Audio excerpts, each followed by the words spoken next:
Introduction. Hello friends, what do we need to run our television set, refrigerator, DVD players, video games, computer and fax machines? Yes, it is electricity. Electricity has always been around because it naturally exists. Lightning, for instance, is simply a flow of electrons between the ground and the clouds. Objectives. At the end of this lesson, you will be able to define electricity, establish the relation between electric current and charges, identify the two types of electricity, define conductors and insulators. How do you study in the late evening? Of course, you light up your room using an electric bulb. Have you ever wondered what causes the bulb or the tube to light up? They need electricity to light up. Electricity passes through the wires and reaches the filament of the bulb, heating it up to glow.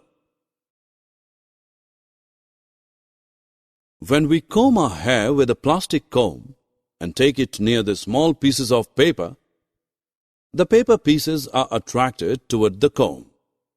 We then say that the comb is charged with electricity.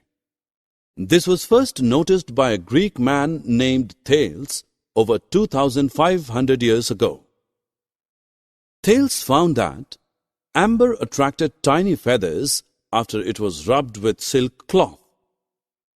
This was due to static electricity. The origin of the word electricity comes from the term electron.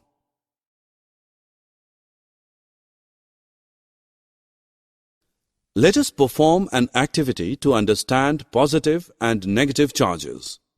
Take an ebonite rod and rub it with a piece of woolen cloth.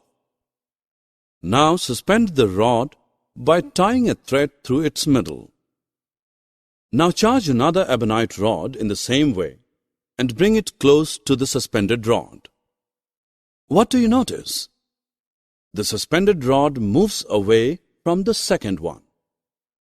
Now take a glass rod and rub it with a silk cloth. Bring this glass rod close to the charged suspended ebonite rod.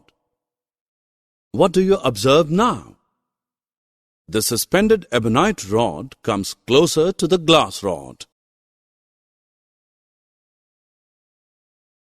The charges produced in the ebonite and the glass is different in nature. These two kinds of charges are called positive and negative charges. The positive charge is shown by the plus sign and the negative by the minus sign. Merely as a convention, charge on a glass rod rubbed with silk is taken as positive and that of ebonite rod rubbed with woolen cloth is taken as negative. From the earlier activity we can conclude that like charges repel each other and unlike charges attract each other. We have just studied about electric charges and the forces they exert on one another.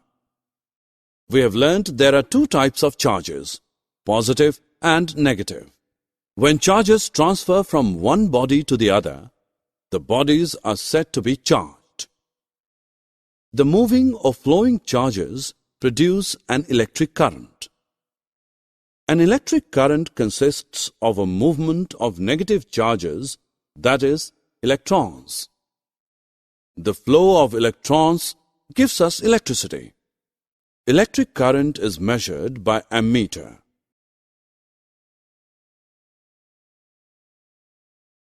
Dry cell battery used in a torch or transistor radio is a source of electric current.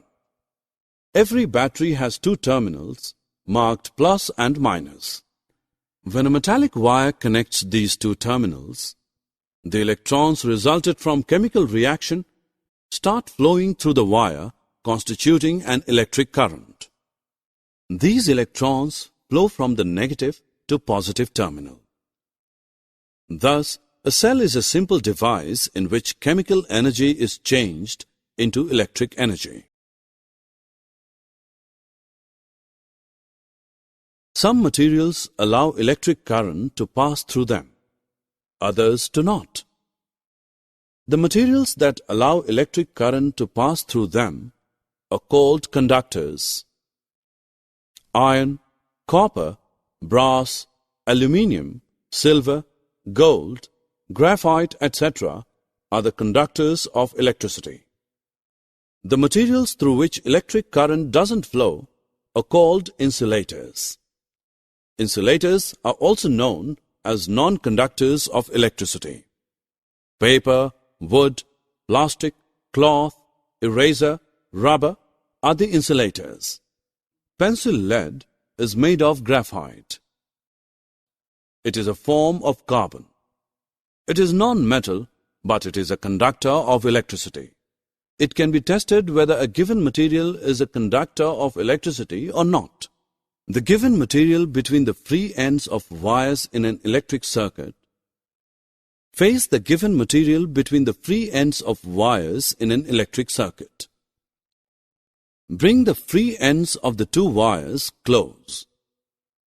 Now let them touch each other. If the bulb glows, the material is electrically conducting, otherwise it is an insulator.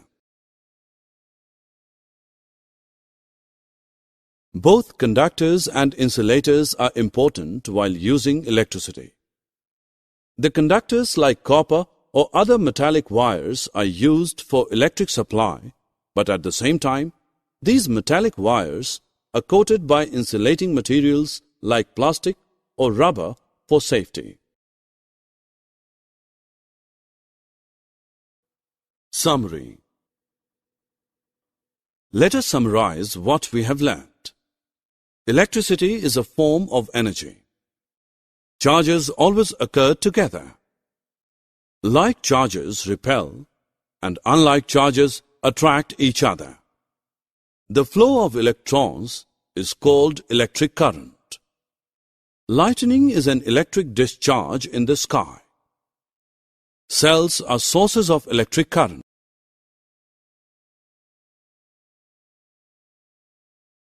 Cell is a device in which chemical energy is changed into electric energy. The combination of cells is called a battery. Electric current is measured by an instrument called as ammeter. Metals and inorganic salts are good conductors. Non-metals and organic compounds are insulators.